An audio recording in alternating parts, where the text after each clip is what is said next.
Welcome to the Profitable Salon Owner Podcast. On with me today is Celene Dupuis.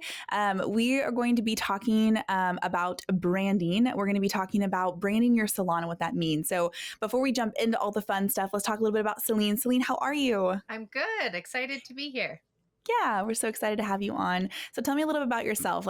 Tell me something fun. What's your favorite thing to do? I know you just got back you went to Iceland, right? Yeah. Or you went to Iceland, which is like my dream place to go. Iceland. Favorite thing to do. I love hiking. So anything that's glamour hiking. So I will do a 6-hour hike, but I'll have to pop a bottle of pink champagne and have charcuterie at the top, at the summit.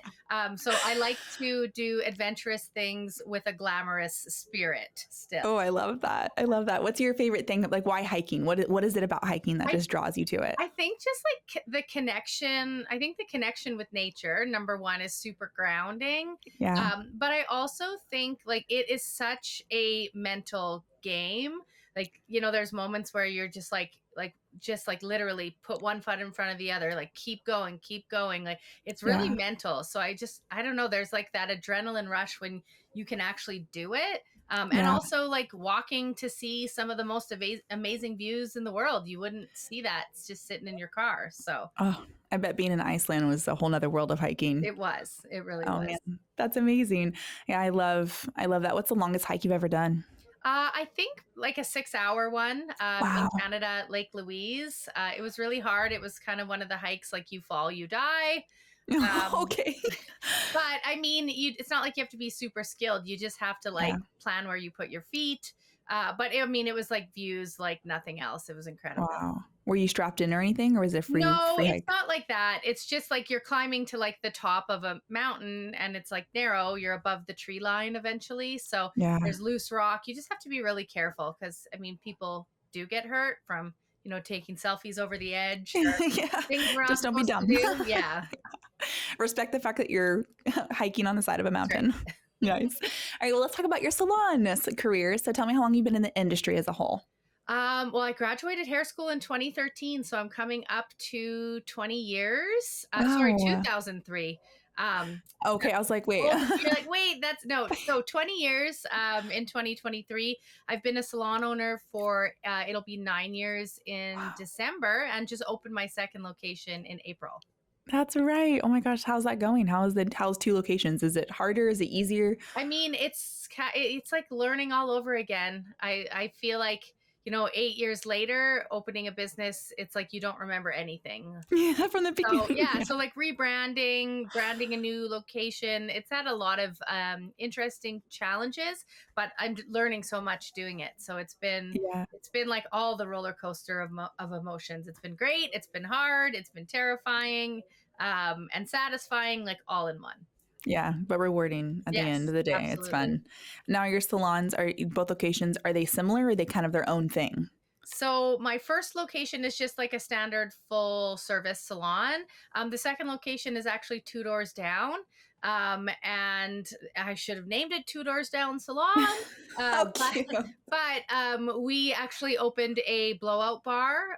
It's our first real blowout bar in our city. So blowout bar, bridal, and express color. But we do full service right now, but as it grows in our city, we're hoping to, keep it just to specialty once it really takes off. Wow, what a cool idea. Nice. Well, as talking about branding, so we're going to go beyond beauty today, and we're going to talk a lot about the power of branding your salon and why brand it and going into all the nitty gritty of it. So first, as people are listening, I want to make sure that we're on the right track when we say branding. So let's talk today, Celene. What do we mean when we say branding? What does branding mean to our audience? Well, I think branding, so I always just like to use an example. Branding is creating a unique look or almost a footprint for your business where even if they've never been there, they completely would have an idea what your business would be. So I always like to use 2 hotel chains. We've got the Ritz-Carlton. even if you've never stayed at a Ritz Carlton, if I asked you to take me through what an experience would be like from the moment you drive your car up, what happens? You know, they open the Yeah. door. Like you could take me like step by step through what that experience would look like, even if you've never stayed there. Or Holiday Inn. Like you could also, almost everyone stayed at a Holiday Inn. Yeah. They're serving a different client, but their brand is very unique to, you know, the customer they serve. So I think Yeah. it's creating something that's recognizable, even if you don't know or have never like been a patron of that particular business. Nice. So I want to talk like so when you talk about branding, because I know not every salon is going to like franchise or get multiple Mhm. purposes. So what is the benefit of any salon listening? Like what would be the benefit of branding and being intentional about what it is the brand is of their salon? Yeah, that's a great question. I think the biggest benefits are, we know in the salon industry that on any given block there can be three, four, maybe even five salons. So there's a lot of Yeah. choice right now. And I think that if you don't create a unique brand, the brand tells a story about who you are, what your values are, who you serve, like what you do and how you do it. And Yeah. it creates that kind of unique look, that Yeah. unique story that connects with an audience. And so I mean, if you're like advertising to everybody, it's kind of like, I love the saying, jack of all trades, master of none. So Mhm. different scenario, but like if we're just branding to everybody, I think that there's so many choices. Like why would someone choose you? So you really want to create like an identity for your business that speaks to your values, so that that specific client, like your dream client, are the ones that are walking through that door. Oh, I love that. So before we dive into the how and the why, your branding, what would you say is your branding? Like what how did you come up with your why to how you brand in your area? Great question. I think, I mean, part of that is gonna really be like, what are, as the owner, what were my values? What's important to me in the beauty industry for us? And then also like, what area are we in? Like, what are, like, we are in a very eco-friendly area. So like we were the Mhm. first green circle salon in our entire city. That was huge Wow. because of the area we lived in. So we wanted to be a place that was like, we're a safe space for everybody. It doesn't matter like your ethnicity, your sexuality, your religion. Like we want to be a safe space, but also for us, it's all about like kicking toxic beauty standards to the curb. So many Oh, people have had uncomfortable scenarios in salons, and the industry itself can be really cutthroat. So for us, it was like, how can we create a space where we're teaching women to like love who they are and feel good in their bodies, and wow. like realize that hair is more than just like skin deep.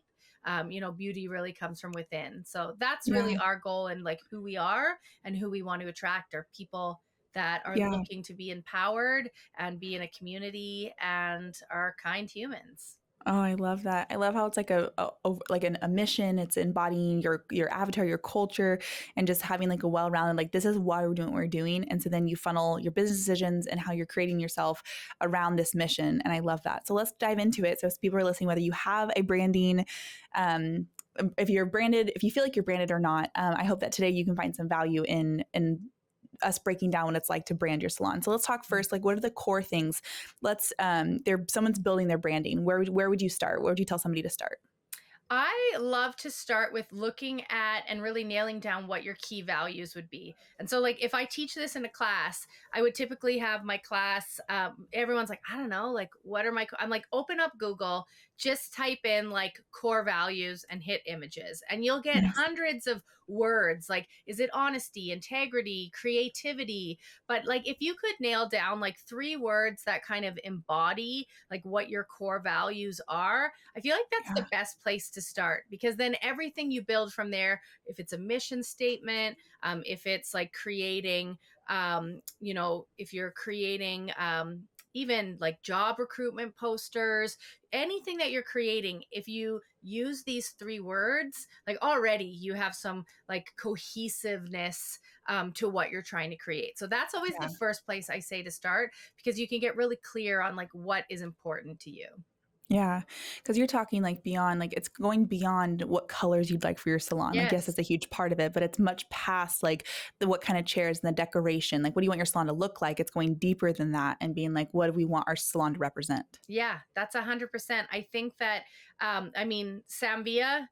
has said this more times than I can count, like people buy people than they buy things, right? And Mm. so as a hairdresser, an individual, if you were to not have any of you on your page, like if it's just hair, you see those accounts, it's all hair. What Yep. happens is if a client is looking for a stylist, like I always think if I was looking for a wedding photographer, and I nailed it down to like 3 different ones. I love all of their work, but there's nothing about any of them on their page. It's just their work. Like, how would I choose if I have zero connection with any of them? Well, I'd Yeah. probably choose by googling their prices. Not People think the cheapest. It's not about the cheapest, it's about what you perceive to be the best value. So Mm. depending on the person's values, like you're going to get price shopped Yeah. essentially. So by creating like a unique brand and having more than just like a color scheme, I mean, you're really speaking to the people that you want to bring through those doors so that Yeah. you can actually start to build more than just like a business, but a community. Yeah, because then you're like, if you raise your prices and if people are in there just for your prices and for like all these like shallow things, you're not necessarily building that lifelong commitment that people are like, no, I go here because of who owns the salon, who works here, and the environment that I'm walking into when I Mm, show up to the salon. I love that a lot. 100%. So okay, so you go to Google and you search those keywords that you want to kind of build, and then where you go from there. So after that, usually what I like to do is like create a mission statement. So, and that's Mm. people find that so difficult. It's like writing your own bio. Everyone's Yeah. bad at it. So, like my trick always, whether you're doing a biography or whether you're writing a mission statement, is ask yourself some questions and then write out the answers. Oh, So, like who are we serving? Why are we serving them? How do we want our guests to feel after they've had a service with us? Um, just like questions like that, like why do I do what I do? What is it that we're delivering, and how are we delivering it? So when you yeah. can ask yourself those questions, what I like to do is I write the answers out. Then now I have like, you can even sometimes I'll circle all the adjectives, like the describing words. It's like, Oh, there might be words like creativity, just sometimes just taking those adjectives, you can now create like basically a paragraph or a sentence. Or we can use our new friend chat gpt yes, you and like can. put those questions in, like here's 5 questions about my brand, here are my answers, use this to create a mission statement. I'd like it to be 3 to 5 sentences, like whatever that is. But Yeah, use your resources. yes, 100%. So if you're not great at writing copy, I mean, use what we got. Yeah. But that's how I do it. I usually start by asking questions because it's a lot easier than just trying to come up with like this great statement just off the cuff. Yeah. Just be like, yeah, here's, let me just write something creative. And I like that because then it's a mission statement built on your core values. Like it's more intentionality and taking back like, oh, I need a mission statement. Let me write something fancy. It's like, no, my mission statement's backed by what I want to represent, what you're Mm, going to, when you're building the branding for your salon, what I hear you saying is that you want it to be encompassing your mission and why did you start mm. your salon in the first place, and having that. And if you don't have that, or you're not clear on it, or that's not very obvious when people walk into your salon, that's a great first place to start. So let's talk about building audience. Like when you talk about the avatar is more like a business term, but you talk about the guests that have people you want to attract. How would you go about deciding who it is that you want to attract to your salon? Well, I think sometimes for hairdressers, I think it's a easy transition for us. Like when I opened my salon, my avatar was my clients. I mean, I'd been doing hair for 10 years already and had a full book. And by that point, I mean, I was already serving my dream market. So, Yeah. but I mean, if you're starting from scratch, any new hairdresser, or, if you're opening a business and you're not a fully booked stylist, I mean, I would just, there's tons of resources online, but literally, like the more specific, like who is it that you want to shop at your business? So, like for example, for me, it is my core target would be women in there, like, and some people dial it down more specific than me, but realistically, my favorite ideal would be women, I would say in their late 20s to probably like late 50s. They love to travel. They like fashion. They could be a diva on a dime, or they could be like full out, right? But Yes. they know how to like they know kind of how to make whatever they have work for them. So maybe that's like having like a staple piece, and then they have budget finds. But Mm. they love fashion. They love to put it together. They love to travel. They like to eat local. They most likely have a family and a high profile job. If Yeah. they're going to go to a coffee shop, they're probably going to be more of a Starbucks client versus, I was going to say Tim Hortons, but you guys don't have a lot of Tim Hortons. And so maybe like a Dunkin' Donuts or a McDonald's. Nice. They're going to Nice. be more of like, they don't mind spending that extra on a specialty coffee. Yeah. They appreciate good service. So I think the more like what restaurants do they eat at? Like, are they healthy? Do they work out? Like, what do they do? How much a year do they make? I think the more you can dial that in, it doesn't mean we don't accept other clients, of course, but like, Yeah. you can't talk to everybody. You have to kind of, Right. Let's dive into that a little bit more because I know a lot of people have the hesitations like, oh, well, we got to be open for everybody. So honing in, let's go a little bit deeper. Like, why the purpose of like honing into your audience and being like, it's okay to have, no, I'm attracting these specific people because like that list of people, like there's a large group of those people, but it does leave some people out. So let's talk to yeah. the audience about what's the benefit of that. Well, I think it comes down to also what you do, what services do you provide? And I would say, what services do you provide? And, really, I guess it depends how big your business is. So, like a business like mine, I have 14 stylists. So, we don't all have the same avatar, right? Like, if Right. I have a stylist who is really into vivids, she's not attracting the clients that, is our salon avatar.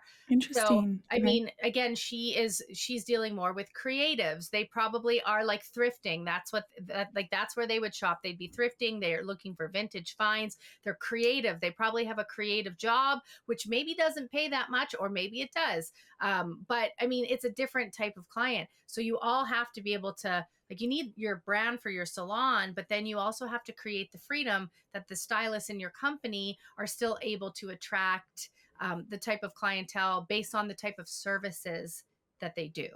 Oh, I love that. We're gonna take a commercial break. When we come back, we're gonna dive a little bit more into that. I love that you brought up hiring and how does hiring your stylist fit into your branding of a salon? So we're gonna take a commercial break. When we come back, we will address that. So stick around. We'll be right back. Hey, HPSA listeners, let me ask you this. Are you tired of not knowing what your hair color is costing you on every appointment and watching it chew up your profit? Well, with Salon Scale, we take the guesswork out for you. Using a mobile app paired with a Bluetooth scale, Salon Scale will tell you exactly what your color is costing you on every bowl mix down to the gram. As you mix, Salon Scale will also digitally store your formulas and track how much product is being used in real time, so you can manage your inventory, cover your expenses, and generate more profit in your salon. Use promo code HPSA10 to get 10% off an annual subscription. Salon Scale, the new standard for mixing color. Welcome back to the Profitable Salon Owner Podcast. On with me is Celene Dupuis from Revamp Salon Company. And we've been talking about branding. So if you've missed the whole first half of this podcast, go watch the first half because it's been really, really juicy. Just talking about why to brand, talking about how to hone in on what to brand around, build your mission statement, and that kind of stuff. But before we went on break, we were talking about hiring and stylists and how that fits in. So Celene, you said something. You said that they don't, when you build a brand for your salon, but your stylist don't necessarily have to come in and match that branding. So let's talk about that. What's the disconnect? How do you hold space as a salon to have a brand, but also the stylist to hold their own brand? Yeah, I think that's a great question. I think sometimes, okay, I have experience as a waitress before, and this is the best analogy.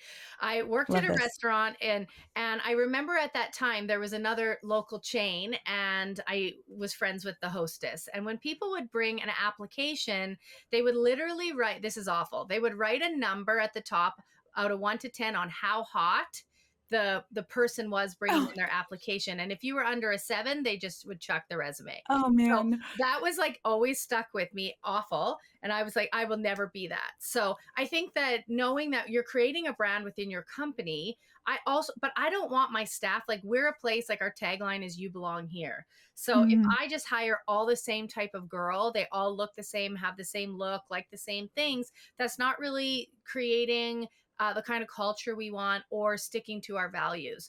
So being able to just hold space is understanding that like we are we're speaking to an audience as a brand, but we're still posting our stylists are all going to have their own brand on their social media page. Oh, I love that. And I think that's just really important.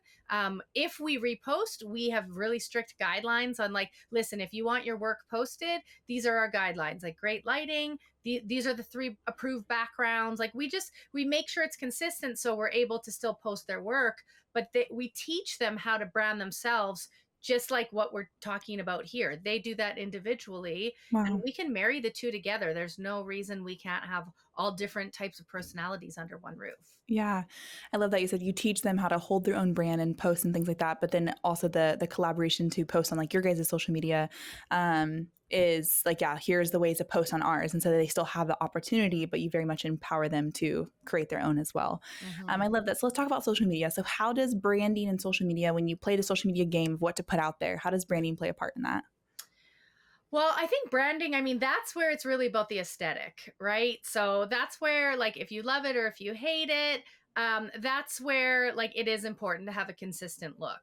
So obviously, like, I just say keep it simple. Like, for a lot of salon owners, we're small businesses. Like, I would love to have the kind of startup budget that Starbucks does, but like, I was building my own website. Like, I didn't Yeah. have a budget for that. So I think the biggest thing is just being consistent. Pinterest is your best friend. Like Google what kind of color palette you're looking for, like neutral color palette, hex codes.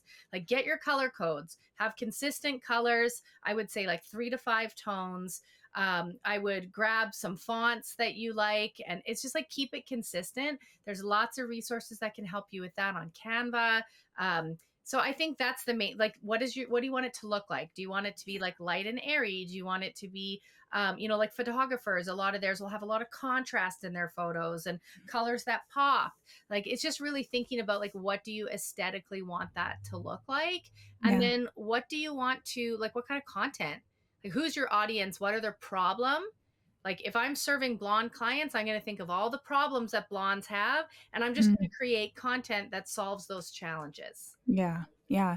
So being like intentional, like decide before, okay, what do I want my Instagram to look like? And then build content. So it's like, what does it want it to look like? Here's my color palettes. Here's my general idea. And then dive into, yeah, like what is it that I'm trying to attract? Like what pain points of the audience I'm looking for? Because it's different. Every salon, I Mm-hmm. mean, if you're listening, every single person listening to this, your salon is unique and different to your own. And we value that a lot of, that's why we don't have really cookie cutter solutions. We've never really talked about that. We always, it's, here's some ideas to get started, but you've got to do the work to find your own branding and then be able to give that out there. So what are some big mistakes that we love talking about red flags? I always try to throw in a question that's like, what are some big mistakes that people make when picking their branding or from anything that we've talked about?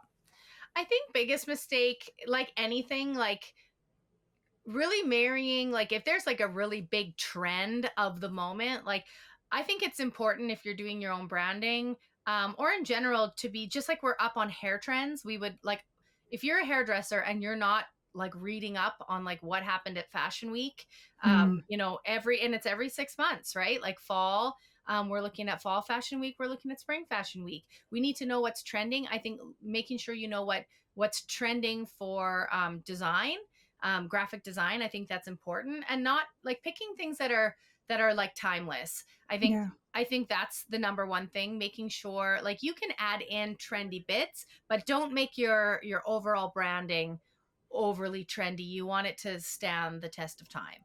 So yeah, I'd say that's the first mistake. Second mistake, not posting enough culture.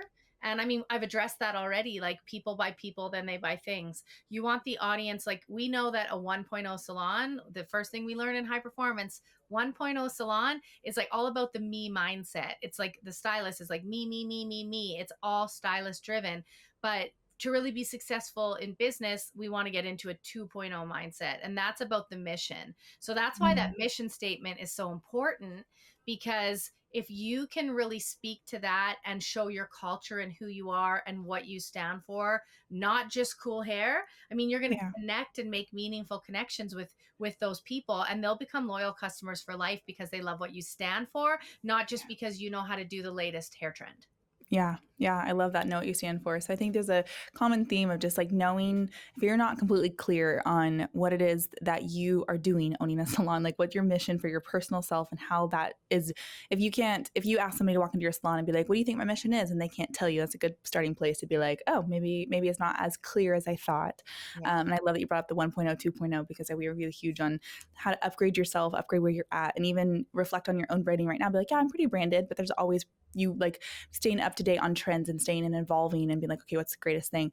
When's the last time, Celene, do you ever do like a branding, like a rebrand? Have you ever rebranded your salon? Yeah, I mean, 100%. Probably about 3, 4 years ago, we rebranded, revamp, and I mean, really, I mean, when I opened my salon, trends were a lot different. It was like very like is baroque the term where it's like deep reds and all these like ornate gothic looking frame like it that had to go like that was like very like it was like Real Housewives of New York, like 2020, like probably 2003. So, I mean, we updated our colors, and I would like, we didn't update our logo, but we updated our space and then we updated our Instagram feed to just start looking a little bit more fresh and airy. Ours has Yeah. a little bit of almost like a blush or peachy kind of vibe to it. So I think Yeah. just keeping consistent, like you don't have to, it doesn't have to cost you $1,000 to, you don't have to update your logo every 2 years, but just updating, even changing your fonts. Like we use consistent fonts for maybe a couple years. And if I want to change it up, but just Yeah. keep it consistent for a period of time, and keep Yeah. it simple. Yeah, keep it simple. I love that. Because I had like, yeah, I'm hearing consistency is for a period of time and be okay with change, but Mhm. stay consistent for a while so that you can like that's the whole point of branding is people know like you hear McDonald's, you know what it's for, Tiffany and Co. Like you brandings that you know what they are, but just by hearing their name. Yeah, And so just even in your area, like in your town, be like, oh, revamp. I'm like, oh yeah, I know that salon. Like just you make a statement in the city that you're at. for sure. So what advice would you give salon owners who are like wanting to like refresh? Like they're like, okay, like I already have like a branding. What advice would you give in doing that rebranding? Like how do you tell anybody? Do you tell your staff? Do you consult them? How would you go about doing that? Yeah, I mean, I always like to say be careful. I don't know if I'm allowed to swear in here. It's like TLC, like TLC, like opinions are like assholes. Everybody's got one. So sorry, I said it. You'll have to beep it out It's if okay. I'm It's not fine. I'll allowed. bleep it out later. But I mean, I love that saying because, like, be careful who you ask. First of all, don't ask advice from people who you don't like their style. Like, Mm, I mean, who are you asking, first of all? But I think always asking and collaborating with people that are where you want to be and have the aesthetic that you're looking to have. So be choosy yeah. on that. I would say like think about what you want to be known for. Like when I think of large brands, like you were just talking about, like Starbucks, they're forever going to be green. They're not Yep. going to suddenly change their color. For me, that would make like I don't want to be married to a color. Like we're a hair salon, we change it with the seasons. So I mean, I chose to make sure that my brand wasn't centered around a color, right? Nice. So that Okay. if I want to change the tones that I use, you still recognize my brand. So what do you want to be Yeah. known for? So I mean, those are things to think about. Do you want to have like a monochromatic do you want to have a label that does have color? Or a logo? Do you want to have a logo that is black and white and you can brand on social media with colors? So I'd say Yeah. looking at that, definitely doing a bit of research, talking to people like in the field, people that you care about their opinion. And then if Yes. you're doing a refresh, absolutely announce it. Like, especially if you've refreshed your space, if you're kind of getting a whole new look, I would say like that's an opportunity to kind of use that to drum up some excitement, Yeah. about the refresh of your brand. That's awesome. I love that. How would you measure if you're branding successful? Like be like, oh yeah, I've got great branding. I'm good. Like what's a measure of success for that? Well, I heard a saying once that said, if people are talking about you, you're doing something right. So I Mm. don't know if this resonates with our listeners in the salon community, but like it's tough out there as a salon owner. I think it can be pretty cutthroat. People can be pretty mean. So when I opened my business, my sales rep came in one day and was like, "Oh, so and so salon was complaining about you." When I did a sales call the other day because they're like, "Ah, Celene's branding. Now I'm gonna have to like do so much more work on mine." And I was like, "Well, that's a pretty good compliment, I guess." Like if I'm coming into the market and I'm like, shaking it up, that you have to step up your game. Good, like I think of Arnold Schwarzenegger. If you've watched his documentary, it's just out. He talks about his rivalry with Sylvester Stallone, and it's like Mm, they like hated each other, but also it's like so like Sylvester Stallone did Rocky, so we have Arnold has to do Terminator, and then Sylvester Stallone. So it's like they kept pushing each other to the next level, and yeah. sometimes I think we just need to celebrate that. So Oh, I I love think that. I think if you're getting people like, for us, it's the feedback from our consumers. Like we've had messages saying, like, I came in because of what I saw. You talked about body positivity. Or for us, we pair with local, we have two local ambassadors that are influencers in our community, and their sole like work that they do is around body positivity. Wow. So, I mean, when we have customers reach out and say, like, I felt really inspired. I actually came to your salon because of that. And I just really love the vibe. To me, that Yeah. means like it's more than great hair. We're actually like changing how people feel about themselves and giving them a place where they can feel really good and safe. I love that. It's like being like when when people are coming and talking about your salon, like when you Yeah. hear your salon in terms of like connections to that branding, that's how Yeah. you know you're doing a great job. If nobody's talking about that, they're just walking and be like, "Oh, Sure. what's the price?" Then So you're gonna be if, like, "Okay, if your well." competition is getting a bit snarky and if your customers are making comments, you're on the right track. Yeah, I love that. Yeah, I love what you said about finding your competition, finding the beauty in your competition instead of being like, oh man, and being angry. Be like, oh man, what are they doing? Or like, how are they doing it? Okay, I'm going to do this. And you use that as Yes, a way to rise above it. And instead of not with a negative attitude, but like, for okay, well, sure. I'm going to change. We can all be great. Amazing. Yes, I love that. So I always like to end the podcast with a word of encouragement to those listening, because I know sometimes like when you are teaching somebody, people can get really excited. They also can get really overwhelmed and be like, oh man, it's a lot to take in. So what is a word of encouragement to our audience as they run off onto their branding journey, as they start to rebrand their salons? I would say the biggest word of encouragement would just be like breathe and keep it simple, because you can really like deep dive into a hole and like you get paralyzed. You're like, this isn't good enough. I need to delete this. It's better if you just move forward. Like just keep it simple. Like create that mission statement, pick some consistent colors and some consistent fonts, and just put one foot in front of the other. And then just remember to not compare yourself. Like I think social media is such a dangerous game. I mean, linked to so many issues with mental health, and like remember what it's here for. Like it's here for us to create a community and for us to be interested in our clients, not to be Mm, interesting. If we're wow. really that worried about what we're posting, we're making it about us. So just focus on being interested in your clients, and like it's going to work for you no matter whether you have great style, or whether you have terrible style and your page looks awful. I mean, it's all relative. Opinions are just opinions, right? So So true. as long as you know what you stand for and you remember just to be interested in the clients you serve, they're going to be thrilled. And that it's about business. It's not about like being America's next top model or whatever the version of that would be in graphic design. Yeah. Oh, I love that. Well, thank you, Celene. This has been a lot of fun talking about branding. If you have any questions or want to get any more, just want to get any support on branding your salon, drop in the comment support. We'd love to come alongside you and just offer some resources and things like that. So thank you, Celene, for being on with us, and can't wait to have you on next time. Thanks for having me. Thank you guys for joining me with the Profitable Salon Owner Podcast. You've been listening to the Profitable Salon Owner Podcast. Be sure to like, subscribe, leave us a review, and check us out at profitablesalon.com for more episodes, content, and to help you turn your salon into the business you've always dreamt of.